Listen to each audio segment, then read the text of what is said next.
Sanxenxo acollera 70 inmigrantes na segunda quincena de setembro. Así lle lo trasladou a Delegación do Goberno en Galicia ao Concello, que tamén lle comunicou que volverán a aloxarse no mesmo establecemento que na vez anterior. Dende o Goberno local aseguran que recibirán o grupo con hospitalidade e solidariedade. Que tal? Moi boa noite. Así as cousas, o Concello de Sanxenxo afea tamén o Goberno Central a falta de planificación e liderado no acollemento destas persoas. De seguido ampliamos esta información antes titulares. Un incendio no remolque dun camión provoca importantes retencións na autoestrada AP9 ao seu paso pola parroquia pontevedresa de Campañó. A Deputación de Pontevedra dá por rematadas as obras da senda peonil entre Lantañón e Vilanoviña, no Concello de Meis. A intervención contou cun orzamento de 200.000 euros. O ciclo de cinema árabe Amal en Ruta celebrará a súa 9ª edición en Pontevedra coa vista posta en Palestina. A cita proxectará 5 filmes, 4 ficcións e un documental. Ribeira acolle este sábado un concerto solidario polo benestar animal. Os fondos recadados destinaránse á Asociación Callejeros para reforzar o control das colonias felinas. 11 combates integran a primeira velada de boxeo do Concello de Porto do Son. O obxectivo do evento é dar a coñecer este deporte para constituir no futuro unha escola municipal. Estamos nas novas do día, comezamos.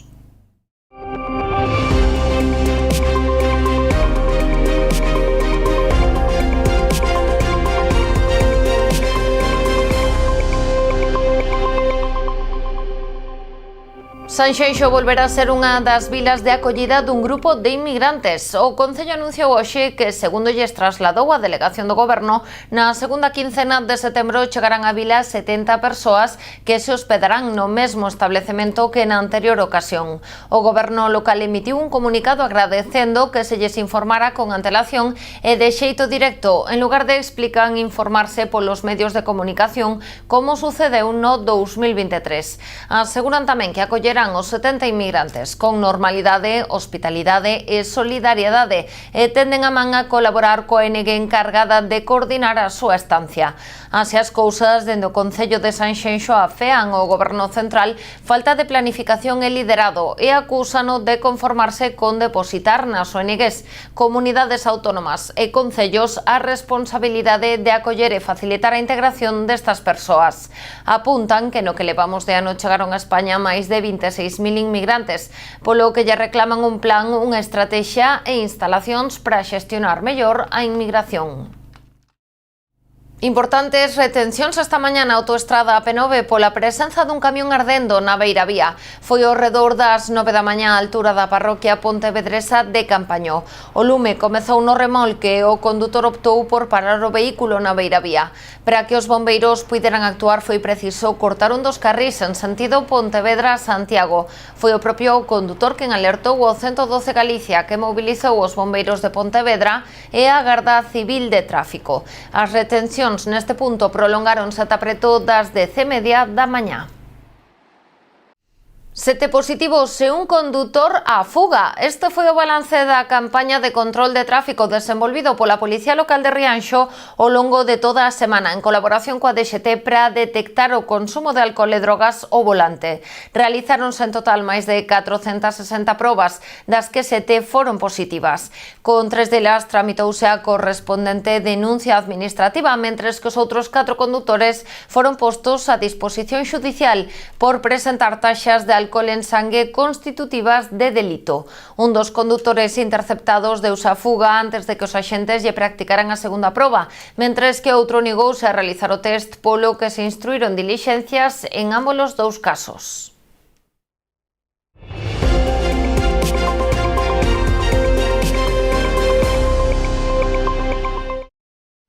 Veciños do Grove comezan unha recollida de sinaturas para denunciar a deixación de funcións das administracións.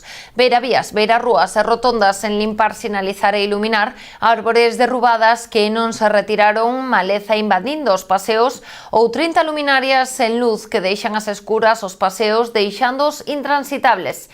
En canto ás praias, aseguran tamén que os accesos están deteriorados ata seren perigosos, sucios e sen papeleiras ou contedores. Ademais, apuntan a carencia de postos de socorro en zonas onde si os había, ou igual que os lavapés. Un servizo de recollida de lixo deficitario ou a falta de control no aparcadoiro de autocaravanas son outras das cuestións que están a rematar coa paciencia da veciñanza. Por iso reclaman ao Concello do Grove que asuma o arranxo das deficiencias que son da súa competencia, e nas que non o son, que inste as administracións competentes a resolvelas. Rematados en máis os traballos da senda peonil entre os núcleos de Lantañón e Vilanoviña, a Deputación de Pontevedra está a executar as obras na EP 8004 cun orzamento próximo aos 200.000 euros. A intervención buscaba corrixir as deficiencias que presentaba esta infraestrutura provincial para garantir o tránsito peonil en condicións de seguridade. Estas obras que creo que son moi importantes tanto para o Concello de Meis como para todos os veciños da provincia. Ao final, mellorar a seguridade vial das estradas provinciais, dotar de sendas e de espacios peonís aos veciños e mellorar a vida dos nosos veciños.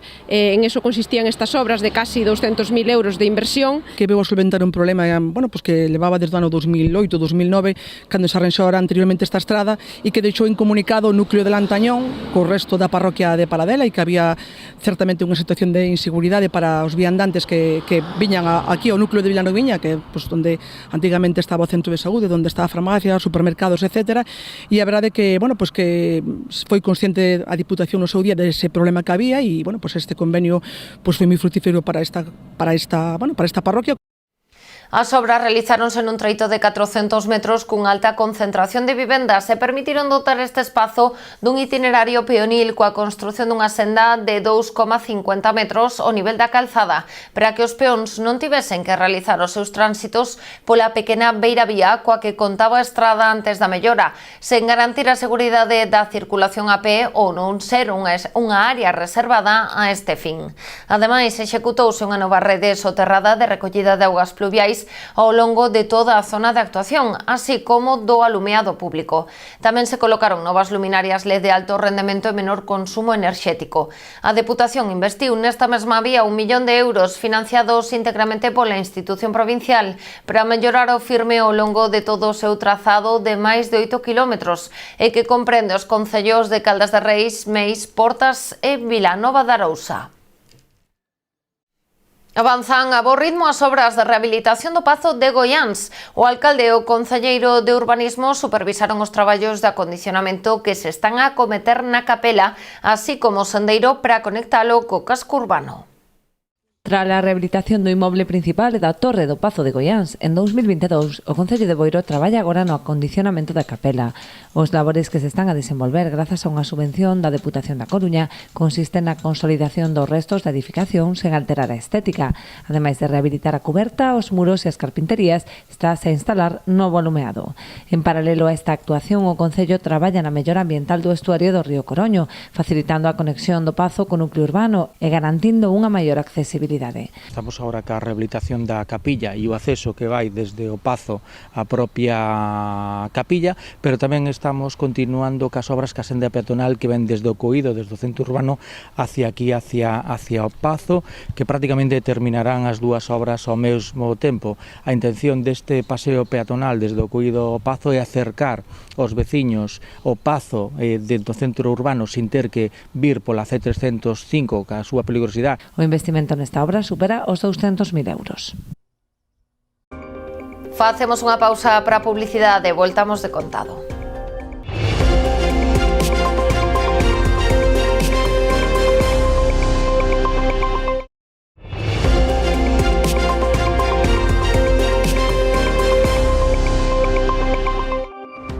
Pontevedra prepara o operativo especial para a Feira Franca. A multitudinaria festa celebrarase os días 6 e 7 de setembro, aínda que a xornada central será do sábado. Os bombeiros xa revisaron os hidrantes e está previsto que na vindeira semana o Concello e a Policía Local manteñen unha reunión coa hostalería. O dispositivo será semellante ao de anos anteriores, tendo en conta que este ano coincide co Campeonato do Mundo de Loitas Olímpicas que acolle a cidade entre o 1 e o 8 de setembro. Por parte da policía tamén se está comprobando que o operativo de outros anos non ten ningún problema, cos reforzos oportunos de persoal, e o que sí se está concretando é un pouco a coordinación, porque coincide, como sabedes, co Campeonato Mundial de Loita na zona do pabillón, coordinarse aí coa Policía Nacional e todo o tema dos aparcadoiros, para concretar a reserva de espazos, porque sobre todo no tema do Mundial de Loita, os desplazamentos van a ser fundamentalmente das diferentes delegacións en autobús, co cal xa están feitas as reservas de espazo para ter reservado a zona de aparcadoiros. O mellor cine árabe volve a abrirse paso no Teatro Principal de Pontevedra. Do 2 ao 5 de setembro celebrarase unha nova edición e xa van 9 do ciclo A Mal en Ruta. Unha proposta que este ano programa 5 longametraxes, 4 de ficción e un documental, coa mirada posta en Palestina. Que nos permite achegar o mundo árabe con toda a súa complexidade, toda a súa heteroxeneidade, os pontevedreses e pontevedresas, a todos os galegos e galegas, nun momento que eu creo que é especialmente necesario que a xente se achegue para disfrutar deste cine, para ver toda esta riqueza e divertirse, pero que o faga cunha mirada crítica, reivindicativa e solidaria, porque isto é a mellor maneira na que podemos axudar a presionar e a parar unha masacre que non tiña que estar sucedendo e que estamos vendo en directo. Sin dúbida, este ano ten que ser dedicada ás mostras que fagamos, ás nosas accións, á situación que se está a vivir en Palestina. Esperamos que a cultura, como decía Eva, sexa tamén unha ferramenta, unha postura política, unha reivindicación para enfrentarse á barbarie, non? É dicir, un basta xa ben alto.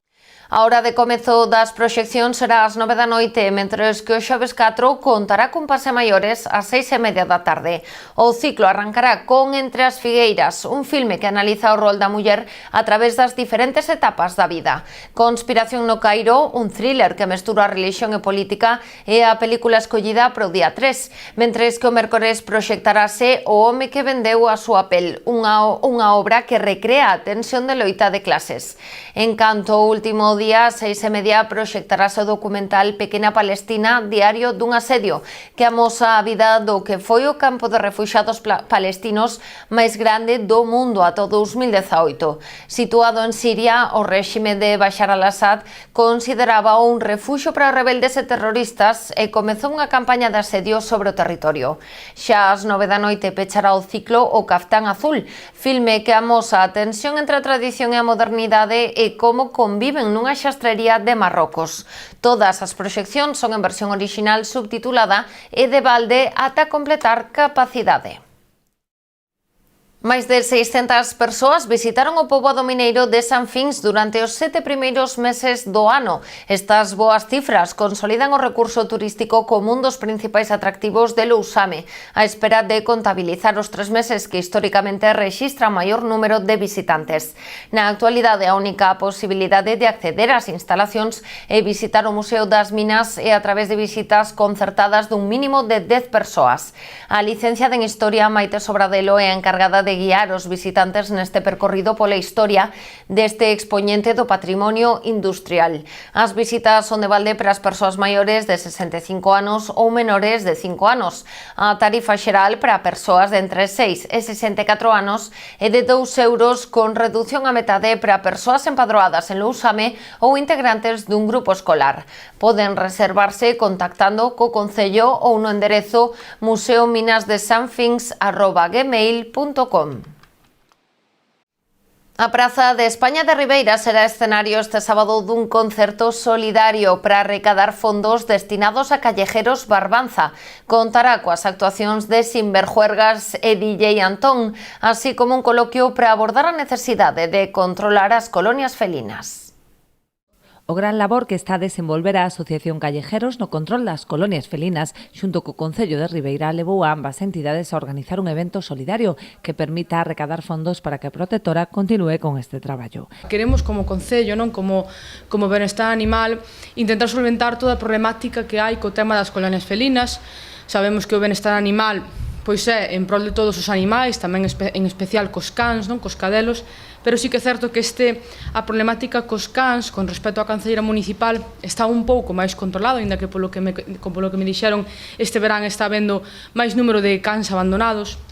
O problema principal estámoslo tendo cas colonias felinas, non? Sabedes que os gatos teñen unha taxa de reproducción moito máis rápida, hai moitos focos ao longo das parroquias e tamén de Ribeira que abordar, non? Abrirá o programa o grupo Sinverjuergas cun concerto a partir das 9 da noite. A continuación terá lugar un coloquio a cargo de voluntarios da Asociación Animalista e pechará a velada unha sesión do DJ Antón. Este concerto vai a comezar ás 9 na Praza de España, van a comezar ca actuación dos Sinverjuergas e ao longo dese concerto, sobre as 9:30, 10, imos a ter un pequeno coloquio un poquinho tamén para solventar dúbidas, para falar das accións que se estiveron levando a cabo ao longo deste ano, para falar das accións que queremos seguir levando a cabo nos anos próximos e, sobre todo, para crear esa conciencia, non? Que digo que penso que o problema principal radica na castración e en que si as propias persoas que teñen esas colonias ao seu carón ou eses gatos que non son seus, pero sí que alimentan, aí é onde xorde o primeiro problema, non? Entón, é o que queremos chegar a esa xente para que tome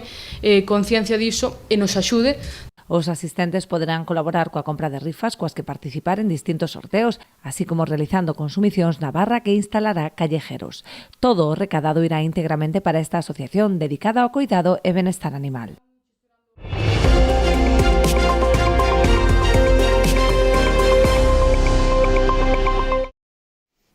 O Festival Costa Feira despediuse xa do verán de Sanxenxo e fixo contabilizando máis de 50.000 asistentes aos diferentes concertos que programaron en 15 noites dos meses de xullo e agosto. Nesta segunda edición pasaron polo recinto artistas como Black Eyed Peas, Hombres G, Taburete, Nato Seguaur, Coquemaya ou Sidecars.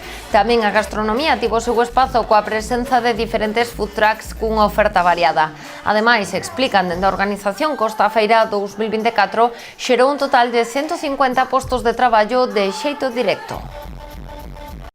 Porto do Son acollera este sábado a súa primeira velada de boxeo. Dará comezo a partir das 9 no pabillón Santa Irene. Entre os competidores que tomarán parte nos 11 combates destaca o actual campeón galego Silvestre Gómez, que porá en xogo o seu título. A pesar da gran afección ao boxeo existente en Porto do Son, este concello non celebrara ata o de agora ningunha velada deste deporte.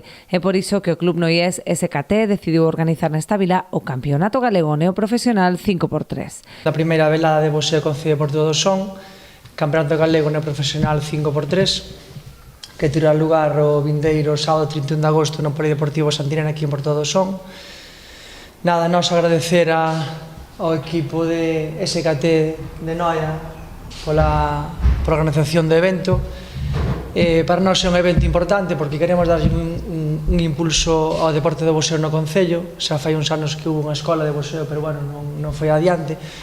Entón, a intención un pouco tamén da velada é crear a escola de boxeo municipal aquí co team SKT de Noia. En total disputaránse 11 combates coa presenza do actual campeón galego Silvestre Gómez, que medirá forzas ante o aspirante Ángel Álvarez. Bueno, la velada consta de 11 combates, de los cuales tenemos un combate que tenemos la más pequeñita, la Benjamina, que va a ser un combate de 3 minutos, de 3 asaltos por 1 minuto y medio. Después Julia, que es de aquí del pueblo, que va a ser su cuarta pelea ya, y sí, es impresionante. Yo siempre pienso que los límites lo pone cada uno. Y después todo el resto de los boxeadores que tenemos, vienen muchos a pelear 3x2, vienen 3x3, porque según la edad tienen que disputar diferentes tipos de eso. Y después tenemos aquí a Silvestre Gómez. Aparte de la velada también tenemos a Daniel Gorra, perdón, que se me olvidaba decirlo, que son neoprofesionales. Otro chaval que va a pasar profesional igual que Silvestre. Silvestre, a diferencia de Silvestre, que pone el título en juego, 3x5, 5x3 minutos, y en la segunda vez que pone el título en juego. Y también es un espectáculo verlo encima del ring. As entradas xa están á venda nos bares Acuario e o Axexo de Porto do Son, así como na cafetería Perla e a Taberna do Lelo en Noia. Ata aquí chegou a edición deste martes 27 de agosto das Novas do Día. A actualidade volve a Canal Rías Baixas mañá a partir das 9:30 da noite. Sexan felices.